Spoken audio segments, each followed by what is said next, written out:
qué cosa es una resistencia bacteriana, a qué llamamos una resistencia de tipo MDR, XDR o PDR, ¿no? Esos nombres que seguramente, o esas siglas, que ustedes seguramente lo han escuchado en las visitas médicas, ¿no? En los diferentes hospitales donde se encuentran. El otro objetivo que quisiera que se lleven es que se concienticen sobre la problemática de la resistencia bacteriana, ¿no? Que es un problema eh, importantísimo, es un problema de salud pública global, ¿no? La resistencia bacteriana no es un problema de nuestro país, ¿no? O no es un problema de Sudamérica, ¿no? Como el hantavirus y todas esas cosas que ustedes están escuchando en las noticias, ¿no? Es un problema global, ¿no? La resistencia bacteriana es un problema aquí como en Europa o Estados Unidos, ¿no? El tercer objetivo que quiero que se lleven es al menos reconocer, ¿no? Algunos mecanismos de resistencia, los más importantes, y cómo podemos contener la resistencia bacteriana desde nuestra trinchera, o sea, desde nuestra actividad clínica como médicos, cómo podemos contener la resistencia antimicrobiana, ¿no? Cómo podemos ayudar a salvaguardar la vida útil de los antibióticos de último recurso, ¿no? Yo creo que esos objetivos se deben cumplir al terminar la reunión de hoy, ¿ya? La resistencia, chicos, es un tema bien amplio, ¿no? Abordarlo en una hora, hora y media o 2 horas no es suficiente, ¿no?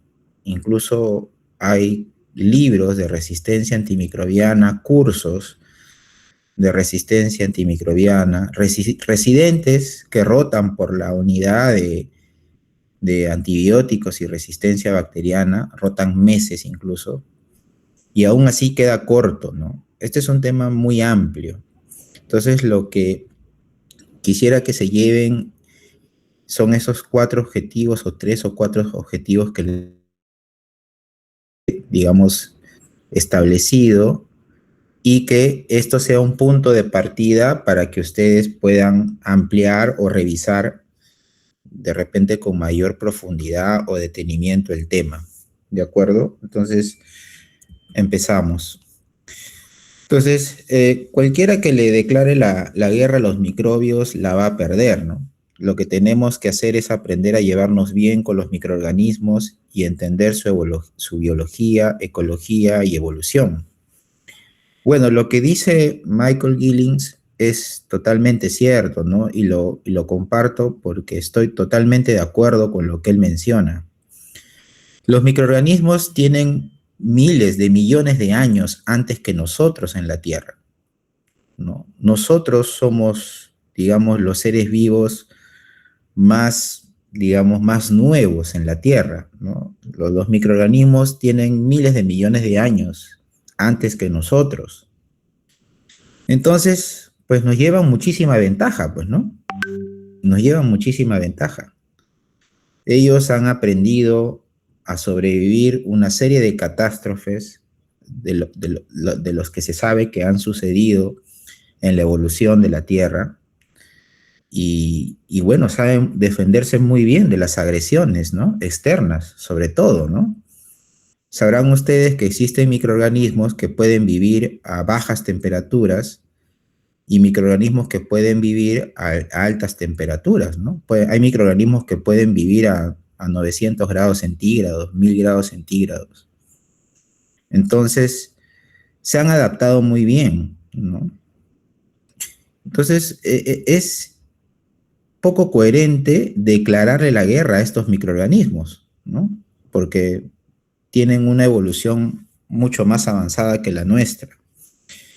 Entonces, lo que tenemos que hacer nosotros es conocerlos bien, saber en qué momento nos pueden hacer daño y en qué momentos no, y si en algún momento estos microorganismos que están con nosotros comienzan a generar enfermedad o comienzan a ser invasivos, pues saber cómo tratarlos, ¿no?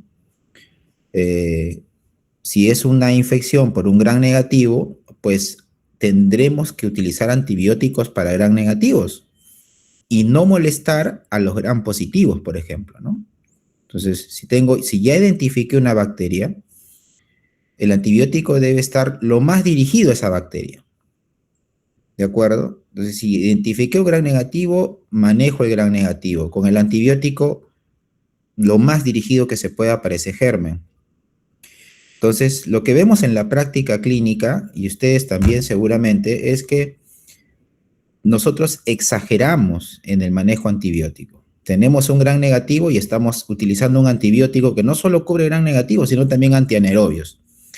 Entonces, estamos matando anaerobios que no son muy favorables en el tracto digestivo innecesariamente, ¿sí? O estamos usando antibióticos, combinaciones de antibióticos que no solamente cubren gram negativos, sino también gram positivos, y estamos matando los gram positivos que no nos están haciendo daño. Entonces, ¿qué estamos haciendo? Estamos molestando al germen que no nos hace daño, matando anaerobios, matando gram positivos para una infección que es ocasionada por un germen gram negativo.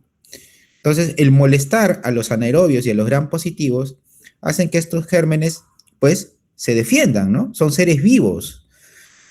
Y como todo ser vivo, ¿qué es lo que busca el ser vivo? Sobrevivir. Todos nosotros buscamos sobrevivir, ¿no? Por eso nos alimentamos, evitamos riesgos, nos vacunamos, ¿no? Etcétera, etcétera, ¿no es cierto? Porque buscamos sobrevivir. De la misma manera, son los microorganismos. Los microorganismos, como todo ser vivo, busca sobrevivir. Y entonces, al buscar sobrevivir, la bacteria comienza a desarrollar, ¿qué cosa? Mecanismos de resistencia, ¿sí? Entonces, en parte, la resistencia bacteriana que estamos viviendo en la actualidad, en parte, no digo que seamos responsables en su totalidad, en parte la hemos generado nosotros, los médicos, por utilizar antibióticos innecesariamente para infecciones virales o cuando los hemos utilizado para infecciones bacterianas, los hemos utilizado de manera inadecuada, ¿sí? Entonces yo quiero que se entienda ese concepto.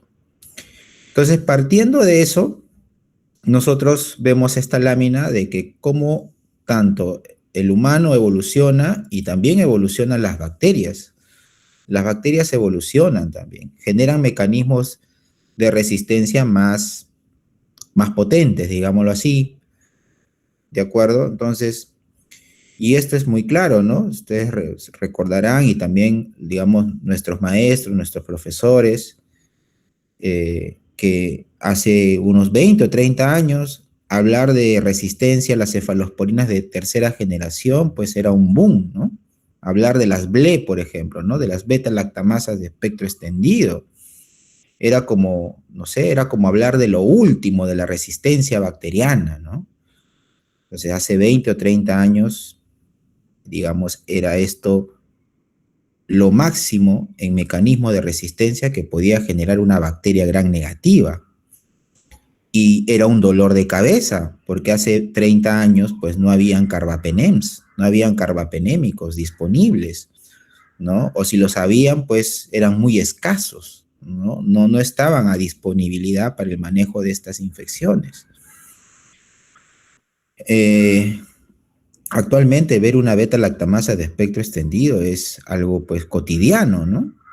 Todo el tiempo nosotros vemos urocultivos, vemos hemocultivos, infecciones de abscesos, de colecciones intraabdominales, donde se aíslan E. coli o Klebsielas productoras de beta-lactamasa de espectro extendido, es decir, resistentes a cefalosporinas de tercera o cuarta generación, ¿no es cierto? Ahora eso es común, ustedes seguramente lo han escuchado bastante en las pasadas de visita que tienen en sus prácticas, ¿no?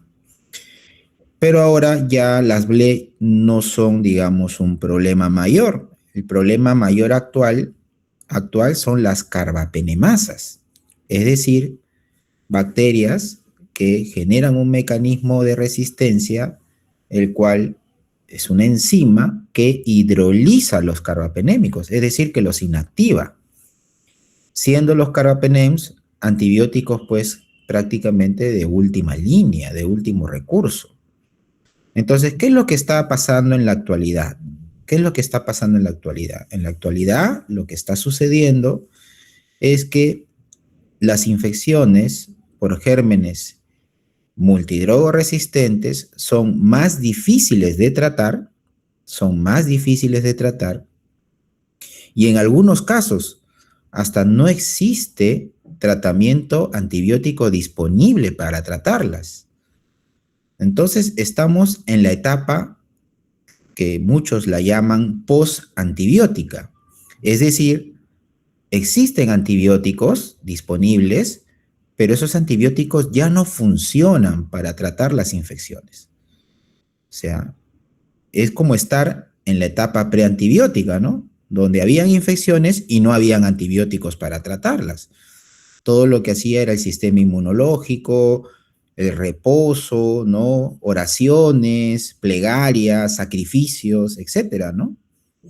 Entonces, actualmente estamos en la etapa posantibiótica, ¿no? Y eso es una gran preocupación a nivel global, ¿no? Y ustedes verán que de resistencia bacteriana en los noticieros, en los journals, en las grandes cadenas de noticias no se habla, ¿no? Se habla de hantavirus, sarampión, etcétera, ¿no? Pero no se habla de este tema, que, que dicho sea de paso, y ustedes deben saber, ocasiona miles de muertes en los Estados Unidos, ¿no? Al año se mueren 25.000 personas aproximadamente en los Estados Unidos a consecuencia de una infección por un microorganismo multidrogo resistente, ¿no? Se dice que para el año 2050, ¿no? Que parece lejano, pero que cada vez nos acercamos más, habrán millones de muertes por infecciones por gérmenes multidrogo resistentes. No recuerdo ahorita la cantidad, me parece que 50 millones.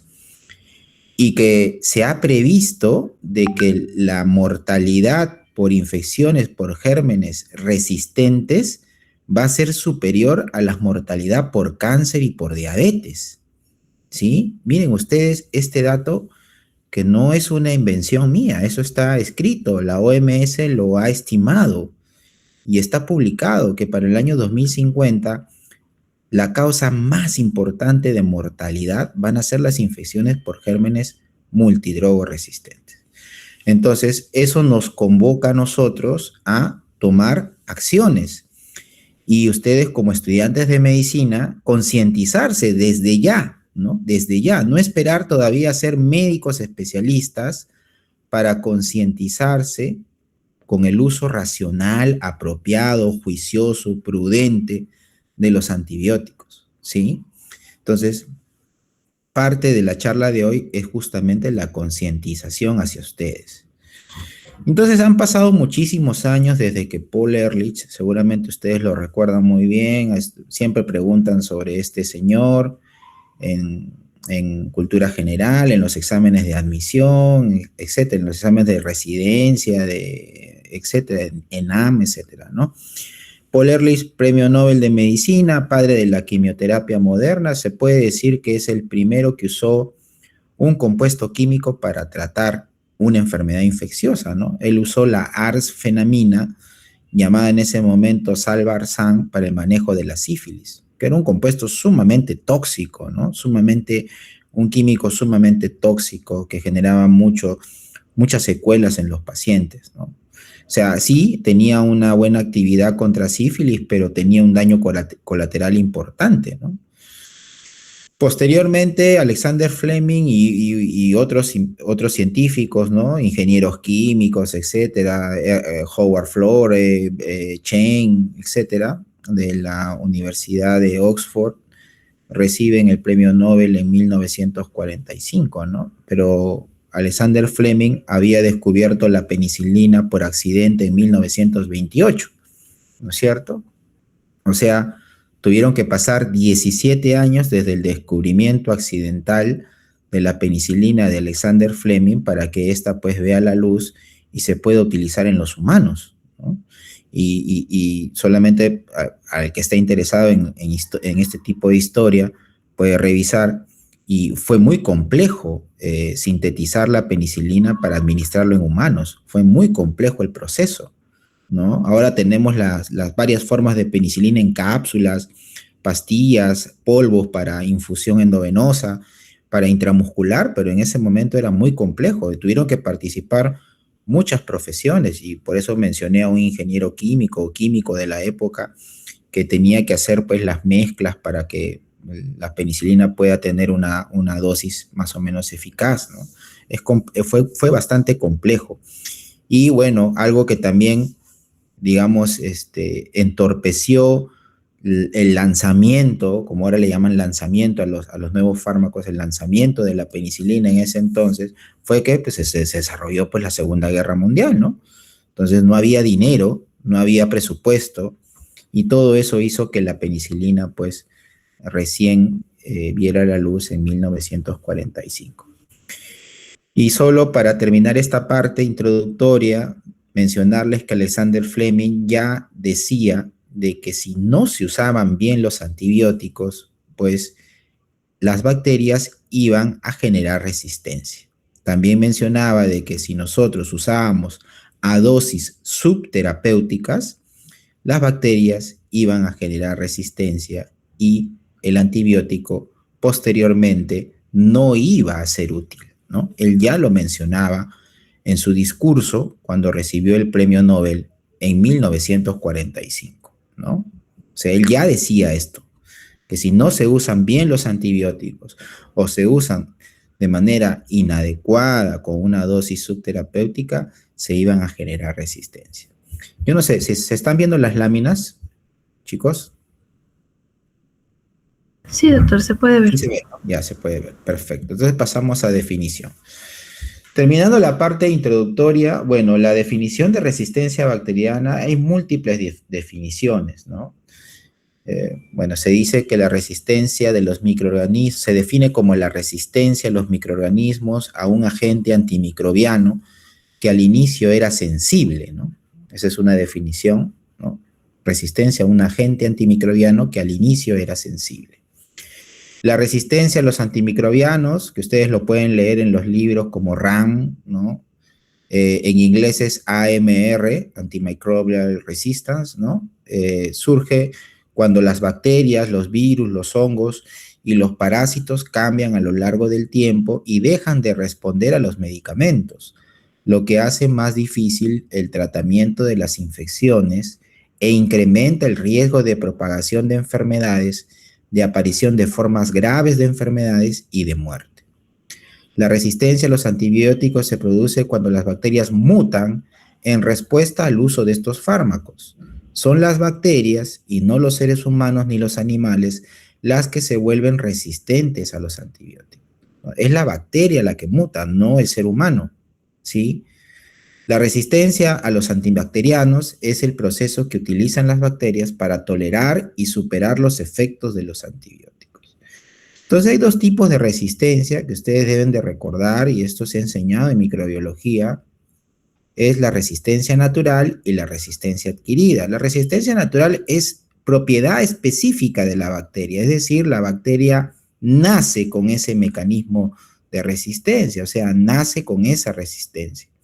Por ejemplo, Stenotrofomonas. Habrán escuchado de esta bacteria. Stenotrofomonas maltophilia, ¿no? Es una bacteria que causa infecciones intrahospitalarias por excelencia, ¿no? Y esta bacteria es resistente natural a los aminoglicósidos, a las cefalosporinas, excepto la ceftazidima, y a los carbapenémicos. Entonces, cuando se le da a un paciente un carbapenémico y no evoluciona favorablemente, bueno, dentro de todo lo que hay que pensar, una posibilidad es que sea Stenotrofomonas, ¿no? Porque no lo cubre. A veces piensan que el meropenem o el imipenem cubre todo, pero eso no es cierto. Hay bacterias que no son bien cubiertas por estos antibióticos. Y la resistencia adquirida es cuando la resistencia aparece, o sea, la bacteria no nace con esta resistencia, aparece, y bueno, la bacteria adquiere resistencia a antibióticos que habitualmente se utilizaban para su manejo. Por ejemplo, la E. coli, ¿no? La E. coli debería, si no hubiera resistencia, debería responder muy bien a cefalosporinas de primera, segunda o tercera generación. Pero ahora vemos que las E. colis suelen ser resistentes a las cefalosporinas de tercera generación y es un mecanismo de resistencia adquirido, porque las E. coli no deberían ser resistentes a las cefalosporinas de tercera generación, deberían ser sensibles. ¿Y cómo las han adquirido? Bueno, por todo lo que les he venido comentando, ¿no? Uno de los mecanismos por el cual la E. coli es resistente a cefalosporinas de tercera generación es por la presencia de las beta-lactamasas de espectro extendido, ¿no? También hay pseudomonas, que estas deberían ser sensibles a los carbapenémicos, pero vemos que ahora hay pseudomonas que incluso producen una enzima que se llama carbapenemasas, ¿no? Es decir, que hidrolizan a los carbapenémicos y hacen que este antibiótico pues ya no funcione, ¿no? Entonces, ¿a qué llamamos un germen MDR? Se llama MDR cuando es resistente a al menos un agente antibiótico, al menos un antibiótico de 3 clases antimicrobianas distintas, ¿no? Entonces, por ejemplo, una pseudomonas que sea resistente al aminoglicósido, en este caso amicacina, que sea resistente a una cefalosporina de tercera generación antipseudomónica, en este caso que sea ceftazidima, y que sea resistente a una quinolona, ¿no? Porque las quinolonas, cipro y levofloxacino, son antipseudomónicos, ¿no? Entonces, si ustedes ven en un antibiograma que pseudomonas es resistente a amicacina, resistente a ceftazidima y resistente a quinolona, ya son 3 antibióticos de 3 familias distintas, ¿no? Una de cada familia. Eso es MDR, ¿sí? MDR. Tiene que ser resistente a un antibiótico, al menos un antibiótico de una familia, de 3 familias distintas, ¿sí? De 3 familias distintas. ¿Qué cosa es XDR? XDR es cuando es resistente a todos los antibióticos excepto a 1 o 2 familias, ¿no? Acá, por ejemplo, el ejemplo por excelencia es el Acinetobacter, ¿no? Acinetobacter baumannii generalmente es resistente a casi todos los antibióticos, sobre todo los acinetobacters de las unidades de cuidados intensivos, ¿no? Donde solamente es sensible a colistina y tigecyclina, o solamente es sensible a colistina. Entonces, ese es XDR, extremadamente resistente. Y el PDR es el pan resistente, ¿no? Es aquel microorganismo que es resistente a todos los antibióticos. ¿Cuál es el impacto de la resistencia en la salud pública? Lo que les decía, ¿no? Muertes, ¿no? 23.000 muertes en los Estados Unidos al año, 25.000 muertes en Europa, 700.000 muertes a nivel global. Esto va a cambiar, ¿no? Para el año 2050, 10 millones de personas. Y los países más afectados son los países de bajos y medianos recursos, como el nuestro. Países que tienen poca capacidad diagnóstica, poca capacidad terapéutica, no contamos con los antibióticos ideales para el manejo de estas infecciones, los antibióticos de última, digamos, entre comillas, generación, que no son tan últimos, que ya tienen ciertos años en el mercado, cuando llegan al Perú, pues cuestan una barbaridad, una fortuna, ¿no? Para que ustedes tengan conocimiento, hay antibióticos que pueden llegar a costar solo una dosis más de 1.000 soles, solo una dosis. Y si este paciente requiere 3 dosis al día, son casi entre 3.000 a 5.000 soles por día.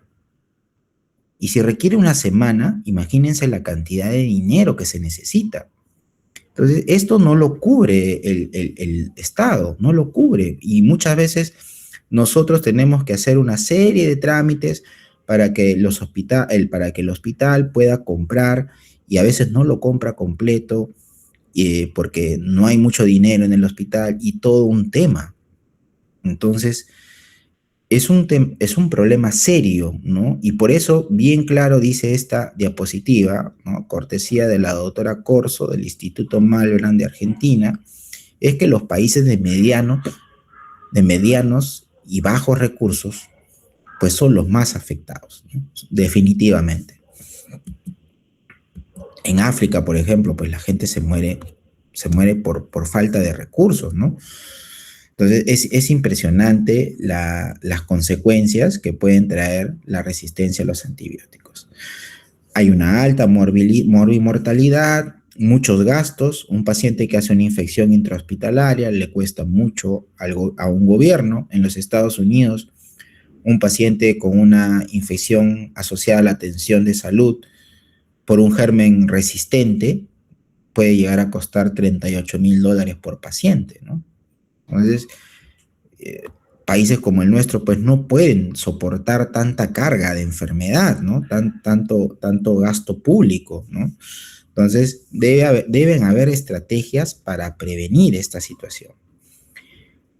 Acinetobacter, las enterobacterias, incluso Neisseria gonorrhoeae, ya se ha descrito cepas de Neisseria gonorrhoeae que causan la gonorrea, ustedes lo conocen muy bien por su curso de microbiología, que incluso no responden a las cefalosporinas de tercera generación, ¿no? Hay Neisseria gonorrhoeae bless, productoras de beta-lactamasa de espectro extendido, la Pseudomonas aeruginosa, que causan un montón de muertes, ¿no? 2.700 muertes en el año 2017 y un costo estimado de $767 millones, ¿no? Entonces, de los gran positivos, el problema serio es los enterococos resistentes a vancomicina y el estafilococo aureus meticilina resistente, ¿no? Entonces, estos son los gérmenes, digamos, que causan más problemas en el medio hospitalario, ¿no? Acinetobacter baumannii, Pseudomonas aeruginosa, enterococo resistente a vancomicina, estafilococo aureus resistente a la meticilina y las enterobacterias productoras de carbapenemasa, ¿no? Carbapenem resistant, enterobacterias resistentes a los carbapenémicos, ¿no? ¿Y por qué creen ustedes que ocurre la resistencia a los antibióticos? Bueno, ocurre por una serie de factores. Yo había dicho que nosotros, los médicos, somos un pequeño factor, un pequeño eslabón. No podemos decir que nosotros somos responsables de lo que está sucediendo en el mundo, ¿no? Hay una serie de factores.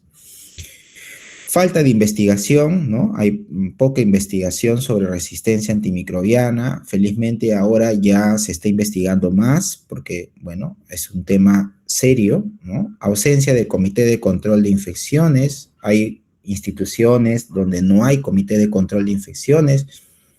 Es muy importante establecer estrategias de control y prevención de infecciones asociadas a la atención de salud. Ausencia de programas de control de infecciones, y a un programa es, a diferencia de un comité, los comités solo se reúnen cuando hay un problema, ¿no? Cuando hay un brote, y el programa es algo continuo, ¿no? Un programa de enfermeras, médicos, etcétera, que van a los servicios donde se han reportado la mayor incidencia de infecciones asociadas a la atención de salud y establecen medidas de control, ¿no? Higiene de manos, uso de indumentaria adecuada, precauciones estándar cuando el paciente lo requiere, aislamiento respiratorio, etc. Uso irracional de antibióticos, lógicamente, es un factor importante. La pobre calidad de los antibióticos, hay antibióticos que tienen baja calidad. Eso de que el genérico es igual que el antibiótico de marca, la verdad que eso nada más es para el spot publicitario del MINSA, ¿no? Eso no es así, no es realmente así. Hay muchos antibióticos genéricos que no dan la talla y muchos de ellos incluso se venden de dudosa procedencia, ¿no? Entonces hay que tener cuidado incluso hasta para comprar los antibióticos, ¿no? En Mesa Redonda me parece que venden también antibióticos de dudosa procedencia, no solamente antibióticos, venden una serie de medicamentos de dudosa procedencia por contrabando, etcétera, a un precio digamos, muy cómodo, y eso finalmente termina en las boticas o en las farmacias de todo el Perú, ¿no?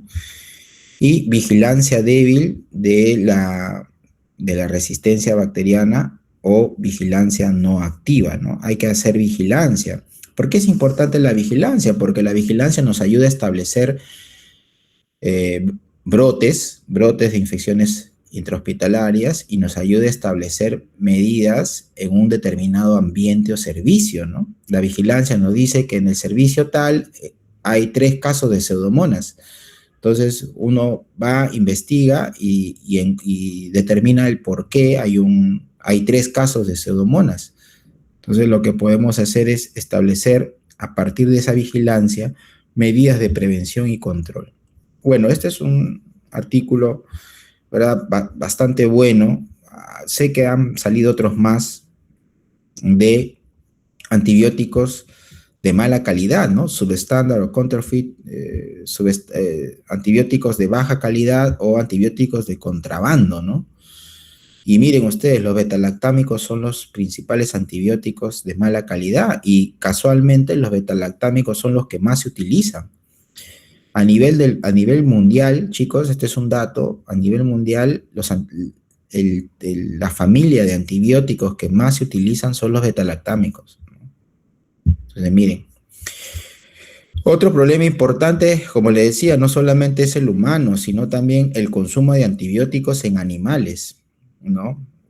De todos los antibióticos que se producen, el 30% se consume en humanos y el 70% en animales, ¿no es cierto? Entonces, esto genera un impacto en el medio ambiente, sobre todo de los antibióticos utilizados en la industria. O sea, el ganado vacuno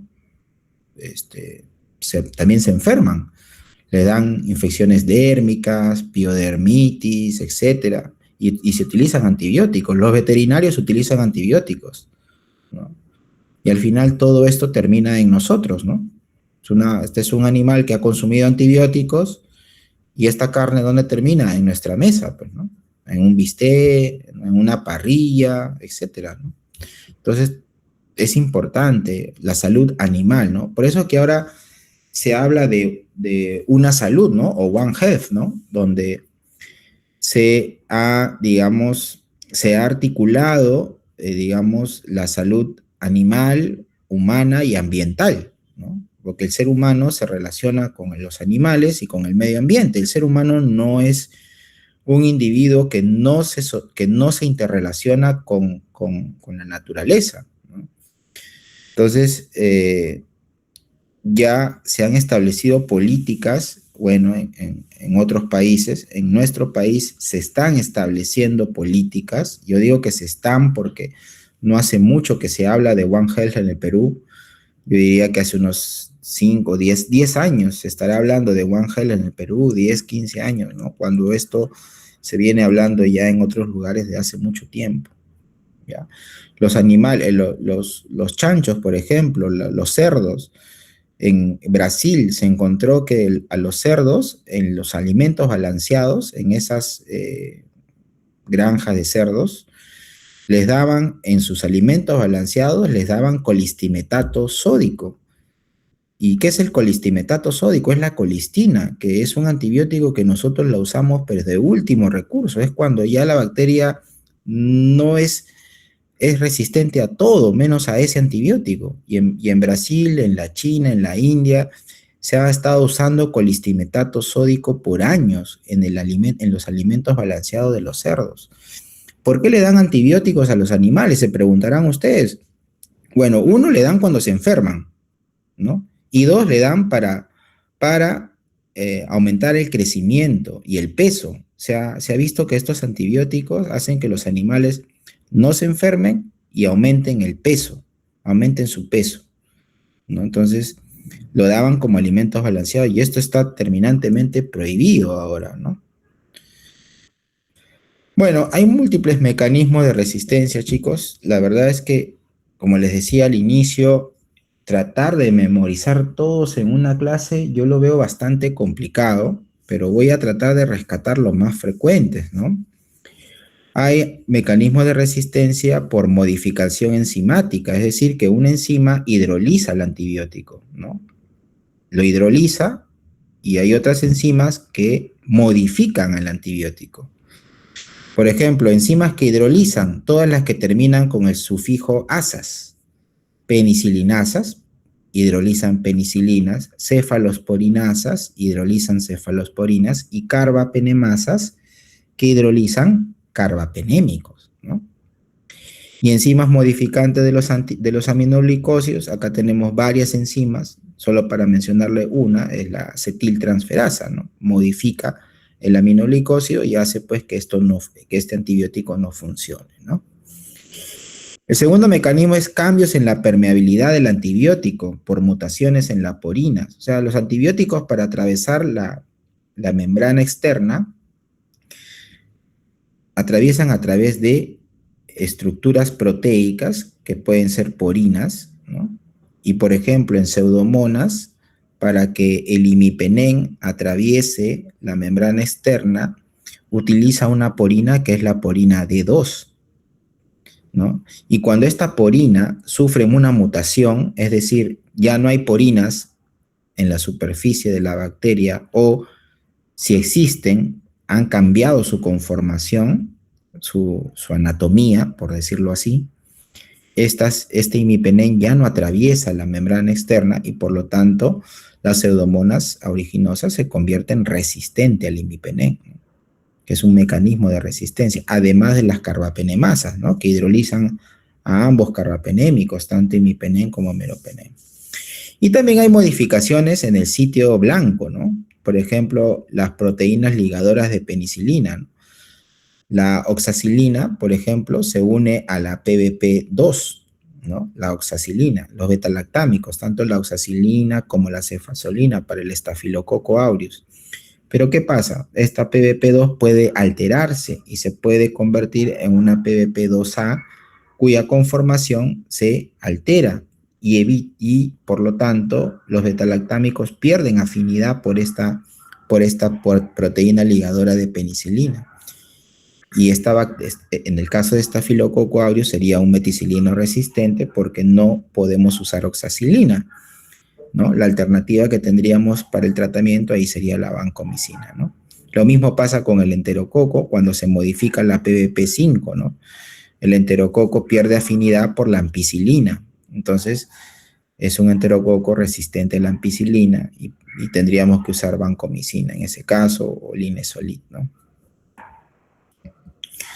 También hay bombas de flujo, ¿no? O sea, las bombas de flujo son proteínas que tienen tres partes, ¿no? Son proteínas tripartitas, que tiene una parte interna, una parte que está en la membrana, en el espacio periplasmático, y la otra que está incrustada en la membrana interna, ¿no? Entonces es una proteína tripartita que expulsa antibióticos, ¿no? Compuestos, y no solamente antibióticos, también pueden expulsar otros compuestos, ¿no?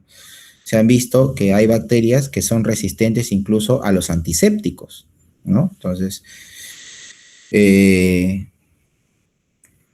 estas bombas de expulsión lo que hace es que evita que el antibiótico llegue al sitio blanco, ¿no? Que es las PBP generalmente, ¿no? O que llegue al núcleo, en el caso de las quinolonas, ¿no? Ustedes saben que las quinolonas actúan a nivel del núcleo, ¿no? A nivel de la DNA girasa y de la topoisomerasa 4, ¿no? Entonces estas bombas, otro dato que les doy es que estas bombas no son selectivas de un antibiótico, generalmente expulsan más de una familia de antibióticos, ¿no? Pueden expulsar cefalosporinas, quinolonas, aminoglicósidos, tetraciclinas, sulfas, carbapenémicos, pueden expulsar más de una familia de antibióticos. Entonces, cuando hablamos de resistencia a los antibióticos, lo dividimos en dos grupos, ¿no? Enzimático, o sea, están las enzimas, penicilinasas, cefalosporinasas, carbapenemasas, ¿no? En las cefalosporinasas están las BLE, ¿no? Habíamos dicho que las beta-lactamasas de espectro extendido hidrolizan todas las cefalosporinas, ¿no? Y cuando hablamos de no enzimáticos, tenemos a las porinas, cierre de porinas o mutaciones en las porinas, el que habíamos hablado de pseudomonas, la polina D2, o PRD2 o PRD, ¿no? Y tenemos a las bombas de expulsión, ¿no? Hay múltiples bombas de expulsión concepto de las bombas de expulsión son proteínas tripartitas y que expulsan más de una familia de antibióticos, ¿no? Ahora, cada germen tiene su bomba de expulsión, no lo vamos a ver, no lo vamos a tocar porque sería ilógico hablar de bombas particulares en esta clase, no es el objetivo, pero sí que las conozcan, ¿no? Que sí que las conozcan de todas maneras. Y el otro mecanismo no enzimático son alteraciones del sitio blanco, de las PBP, ¿no? Habíamos hablado de la PBP2, que tiene una alta afinidad por las betalactámicos antiestafilocócicos como oxacilina y cefazolina, y que esta PBP2 puede alterarse y convertirse en una PBP2A, es decir, una PBP2 alterada, que es ocasionada por la presencia del gen MECA, ¿no? Es un gen que altera esta PBP2. Y la altera, por lo tanto, ya no se puede usar oxacilina ni cefazolina, y tendríamos que usar vancomicina, ¿no? Ese es en el caso del estafilococo aureus meticilino resistente, que se trata con vancomicina. Y el ejemplo del enterococo es la alteración de la PBP5, ¿no? Generalmente el enterococo fecalis es sensible a la ampicilina, porque la ampicilina actúa a nivel de la PBP, ¿no? Pero al modificarse esta PBP5, esta PBP4, ¿no? Se modifica, y entonces la ampicilina pierde afinidad por esta PBP, por lo tanto pierde utilidad, ¿no? La bacteria se va a seguir reproduciendo, ¿no? Por la actividad de la transpeptidación. Entonces, modificación en el sitio blanco, ¿no? Entonces, vamos a hablar ahora de las principales resistencias de los bacilos gram negativos y gram positivos de importancia médica. Miren, yo creo que esto sí tienen que saberlo, muchachos. Estafilococo aureus siempre lo van a ver, siempre. No, doctor, que yo voy a ser radiólogo, no me importa, siempre lo vas a ver, siempre. Entonces, el estafilococo aureus tiene este espectro, ¿no? O es un estafilococo aureus meticilino sensible, o es un meticilino resistente, o es un estafilococo aureus con sensibilidad intermedia a la vancomicina, o es un estafilococo aureus con resistencia a la vancomicina. Este último, el estafilococo aureus con resistencia a la vancomicina, es bastante raro, inusual, ¿ya? Si ustedes ven un caso de estos, pues hablen con su profesor y publíquenlo, porque es inusual, ¿de acuerdo? Estafilococo aureus. No he dicho enterococo, estafilococo aureus. Lo que es usual ver es el meticilino resistente, ¿no? Eso se visto en algún momento, y el meticilino sensible, ¿no?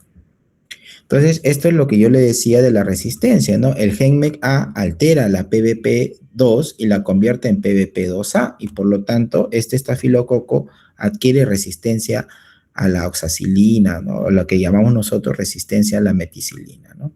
Entonces, este estafilococo se vuelve resistente a todos los betalactámicos antiestafilocócicos, es decir, oxacilina, nafcilina, cefazolina, cefalotina, ¿no?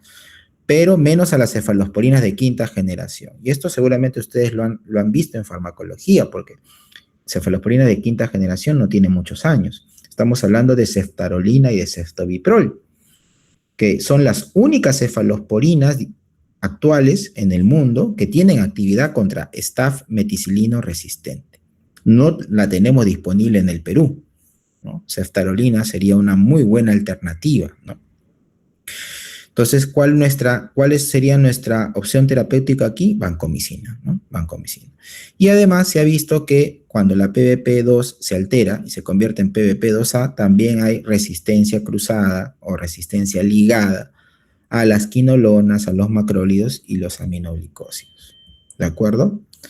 Eso es lo que tienen que recordar. Bueno, acá es un gráfico para que ustedes puedan ver cómo la PBP2 que está de amarillo se ligaba muy bien a los betalactámicos, ¿no? Esta PBP2 que está de amarillo tenía una muesca en punta que hacía que los betalactámicos se unan muy bien, ¿no?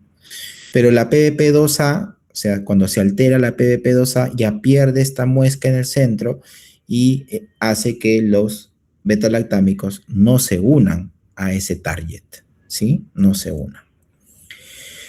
También acuérdense que hay algunos estafilococos aureus que pueden ser tratados con clindamicina cuando es sensible en el antibiograma, ¿no? Pero hay una resistencia inducible, ¿no? Es decir, que la eritromicina induce resistencia a la clindamicina. Y miren ustedes aquí en el gráfico A cómo la eritromicina ha achatado este polo, ¿no? Y da la impresión que acá pareciera que estuviera la letra D, ¿no? No sé si lo pueden ver aquí, ¿no? Como si fuera la letra D de dado, ¿sí? Este es un D-test positivo. ¿Qué significa un D-test? D-test positivo, ¿no? D-test, así, D-test. ¿Qué significa D-test positivo? Significa que si el antibiograma me dice que clindamicina es sensible y el D-test es positivo, yo no puedo usar la clindamicina. Para mí la clindamicina debería ser interpretada como resistente, ¿sí? Entonces, doctor, ¿cómo lo veo? Lo ves cuando tengas un antibiograma de Staphylococcus aureus, ¿no? Cuando tengas un antibiograma de Staphylococcus aureus, fíjate cómo está el disco de eritromicina y el de clindamicina. Si el de eritromicina es resistente y el de clinda es sensible y abajo te ponen que es de test positivo, ya clindamicina no lo puedes usar. En cambio, en el gráfico B vemos que ya no hay un D, ¿no? El disco de eritromicina no ha inducido un achatamiento del polo adyacente, ¿no? Acá no hay una D, acá hay un círculo o una circunferencia perfecta, ¿no? Esto es un D-test negativo, ¿no? Y por lo tanto, aquí sí podemos usar clindamicina, ¿sí? Esto se llama resistencia inducible de tipo MLSB, ¿ya? Y la resistencia a los glucopéptidos, ¿no? Habíamos dicho que para el staph meticilino resistente, el tratamiento de elección es la vancomicina, ¿sí? ¿Correcto? Eso es lo que habíamos dicho. Y el estafilococo aureus meticilino resistente tiene una terminal, tiene un pentapéptido que termina en de ala, que hace que la vancomicina se una muy bien a esta terminación de ala, ¿no? Y por lo tanto inhibe la síntesis de la pared bacteriana, porque la vancomicina se fija a este dipéptido terminal, ¿no? Esto viene de un pentapéptido, pero las dos aminoácidos terminales es de ala. Pero ¿qué pasa cuando el estafilococo es resistente a la vancomicina? Ya no termina en de ala, sino termina en de ala de lactato o termina en de ala X, ¿no? En de ala X. Y ustedes pueden ver cómo cambia su conformación, ¿no? Cómo cambia su conformación. Y por lo tanto, la vancomicina ya no se puede unir a esta terminación. Y al no unirse, pues se lleva a cabo la síntesis de la pared bacteriana, ¿no? Esto se ve tanto en estafilococo aureus resistente a la vancomicina, que le he dicho que es raro, y en enterococo resistente a la vancomicina, ¿no? En esos dos se ve este mecanismo. Bueno, la resistencia al estafilococo aureus pues ha ido en evolución, ¿no? Ustedes saben que en la década de los 40 y los 50 las penicilinas se usaban para todo tipo de infección, gram positivo, gram negativo, anaerobios, ¿no? Ahora la penicilina ya no sirve de mucho. La penicilina casi solamente lo usamos, o sea, la penicilina seca, ¿no? O sea, la penicilina G sódica, lo usamos prácticamente para solamente sífilis, ¿no? Sífilis lo estamos usando. Ya sus derivados de la penicilina, sí, ¿no? Lo estamos usando para otras cosas, todavía sirve, ¿no? Piperacilina, ampicilina surfactam, piperacilina tazobactam, ¿no? Amoxicilina con clavulánico, todavía nos ayudan para manejar infecciones, ciertas infecciones, pero la penicilina a solas, a seca, penicilina G sódica, por ejemplo, solo lo usamos para sífilis, ¿no? Neurosífilis, por ejemplo, ¿no? Y bueno, ya viene ya la resistencia a los glicopéptidos y bueno, últimamente resistencia a estos antibióticos que espero todavía no llegue en nuestro país, que es la resistencia a linezolid y daptomicina, ¿no? Bueno, el enterococo también es un germen de importancia médica, no es tan frecuente como el estafilococo aureus, pero sí es frecuente. Bueno, el enterococo es resistente natural a una serie de antibióticos que hay que recordarlos, o sea, por nada del mundo ustedes podrían manejar un enterococo con clinda, con cotri, con cefalosporinas, ¿no? Entonces, si el enterococo adquiere resistencia a uno de estos antibióticos, ya esto ya se llama que es una resistencia adquirida, ¿no? ¿Por qué? Porque con estos antibióticos usualmente tratamos a los enterococos. Bueno, felizmente no hay mucha resistencia a los antibióticos de última generación, pero sí hay bastante resistencia a la ampicilina, como les decía, a través de la PVP5. También hay resistencia a la vancomicina, sobre todo el enterococo faecium, que se escribe faecium, pero se pronuncia fecium. Ustedes lo deben de recordar muy bien de su curso de microbiología, el fecium. El fecium suele ser más resistente a la vancomicina que el fecalis. El fecalis casi siempre es sensible a la ampicilina. Felizmente las demás formas de resistencia son poco usuales, ¿no?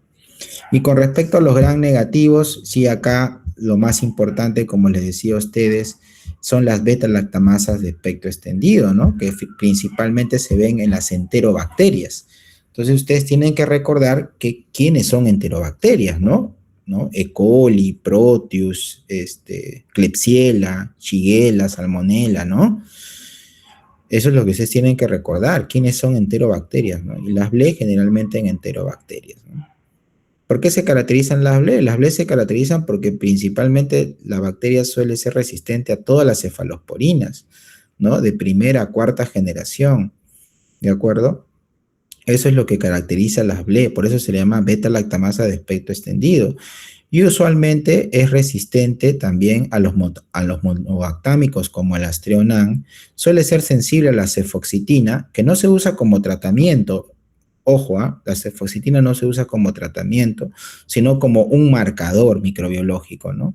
Si es sensible a la cefoxitina, apoya que sea una BLE. Y lógicamente, si es una BLE, no debe ser resistente a los carbapenémicos, ¿no? Es decir, todas las BLE son sensibles a los carbapenémicos. Porque si fueran resistentes ya no serían BLEs, ¿no? Sino serían, ¿qué cosa? Una carbapenemasa, ¿sí? Y además, estas BLEs con frecuencia pueden presentar corresistencia a otros antibacterianos como los aminoglicósidos, el cotrimoxazol y las quinolonas, ¿no? Pueden presentar corresistencia. Y las carbapenemasas, que son beta-lactamasas, enzimas que son capaces de hidrolizar a los carbapenémicos. Bueno, acá hay una serie de bombas de expulsión. La verdad es que no vale la pena que ustedes se memoricen esto, ¿no? Conózcanla, ¿no? Que sepan que Pseudomonas, por ejemplo, tienen 3 bombas de expulsión. El Acinetobacter tiene esta bomba que es la más frecuente, pero no les recomiendo que se memoricen nada. Y también conozcan que también hay porinas. La porina más frecuente en Pseudomonas habíamos conversado que era la porina OPRD, ¿no es cierto? Y que cuando ésta se alteraba, se convertía en OPRD2 y impedía el paso del imipenem, ¿no? El imipenem es el que más afinidad tiene por la porina OPRD, ¿no? También Klebsiella tiene algunas porinas como la OMPK35, 36. Bueno, insisto, no vale la pena que gasten memoria en estas cosas. Ustedes tienen que aprender otras cosas también. Solo aquí para referencia. Y resistencia a aminoglicósidos, yo les había comentado que principalmente eran las enzimas modificantes de los aminoglicósidos, ¿no? Enzimas que modifican a los aminoglicósidos. Y la más frecuente era la acetiltransferasa, ¿no? También está la fosfotransferasa y la nucleotidiltransferasa. ¿Ya? Que sepan que existan estas enzimas. Y también hay resistencia a la colistina, ¿no? Yo les había comentado de que por años se usaba el colistimetato sódico como alimento balanceado para los cerdos. Eso se ha visto mucho en la China, en la India y también en Brasil se ha reportado el uso de este antibiótico como alimento balanceado, ¿no? Entonces, el uso masivo de colistimetato pues ha ocasionado resistencia, ¿no? Y la resistencia a la colistina principalmente es por la presencia del gen MCR, ¿no? Que altera el lípido A del lipopolisacárido, ¿no? O sea, recordarán ustedes que colistina actúa a nivel del lípido A, del lipopolisacárido, ¿no? El lipopolisacárido de los gram negativos tiene 3 partes. Una de las partes donde actúa la colistina es a nivel del lipopolisacárido. Bueno, y finalmente, ¿qué haremos para contener la resistencia a los antibióticos? Bueno, acá hay una serie de medidas, ¿no? Que prácticamente es lo que hemos conversado, ¿no? Uso racional de antibióticos, ¿no? Eso nos corresponde a nosotros, los médicos. Prevención, control de infecciones, corresponde a todo personal de salud, en realidad. ¿Ah? La prevención y control de infecciones no es solo menester del infectólogo o de la enfermera de control de infecciones. Control de infecciones somos todos. Prevención y control de infecciones somos todos, ¿no? ¿Con qué medida? Con lavado de manos, ¿no? Lavado de manos. Por eso yo a los alumnos que han estado rotando en el servicio, antes de examinar al paciente, lávense las manos. Después de examinar al paciente de la misma manera.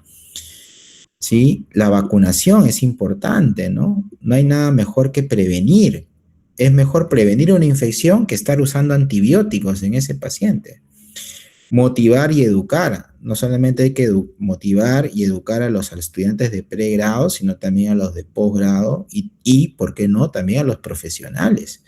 Vigilancia, ¿no?, del consumo de antibióticos, ¿no? Se ha demostrado que cuando hospitales o países que consumen mucho antibiótico tienen más resistencia, que haya una colaboración de todos, ¿no? Control de infecciones somos todos, que haya una política nacional. Felizmente desde el año 2016 ya el Perú se ha puesto, digamos, se ha puesto en línea en la lucha contra la resistencia bacteriana, ¿no? Desde el año 2016, ¿no? Hay otros países que vienen luchando desde hace más de 20 o 30 años.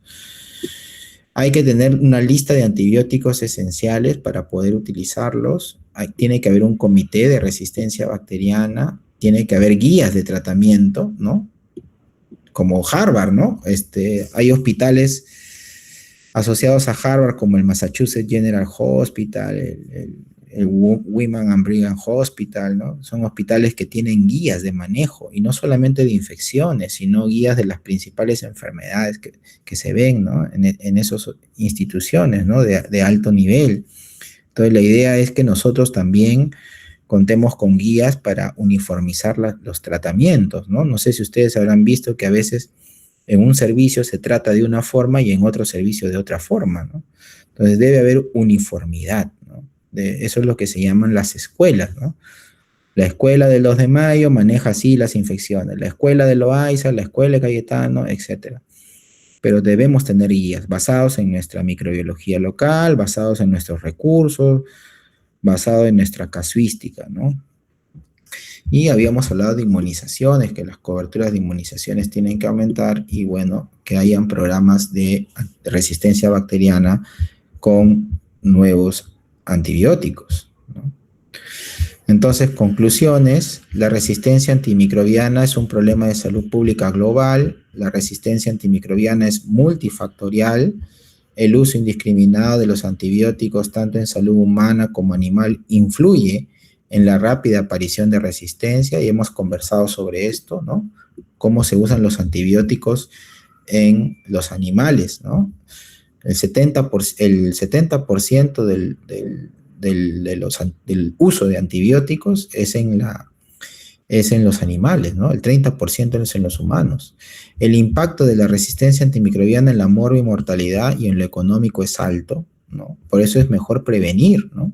Ya hemos visto cuánto cuesta que una persona se enferme con una infección nosocomial por un germen multidrogo resistente. $38,000 en los Estados Unidos, veces en el año 2016. Yo creo que ahorita ya no es $38,000, estará por los $40,000, $50,000, ¿no? Cada vez es más frecuente la resistencia bacteriana en la comunidad, ¿sí? Lógicamente, ¿no? De repente alguno de ustedes ha tenido un familiar, etcétera, con una infección urinaria por un germen BLE, ¿no? Ya las BLE ya no son solamente de los hospitales, sino también a nivel de la comunidad. Hay que tener mucho cuidado. La prevención es lo más importante para contener la resistencia bacteriana. Chicos, no sé si hay alguna pregunta.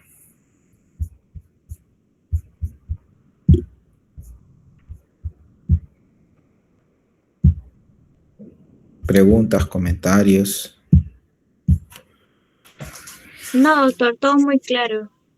Todo muy claro. Chicos, miren, yo les propongo algo, porque este es un tema bien amplio. Me gustaría leer con ustedes algunos antibiogramas, pero eso sería ya como algo voluntario, algo extra, digamos. No sé, podríamos coordinar, no sé, con la delegada. Nos ponemos de acuerdo todos. Y yo tengo aquí unos casos de antibiogramas.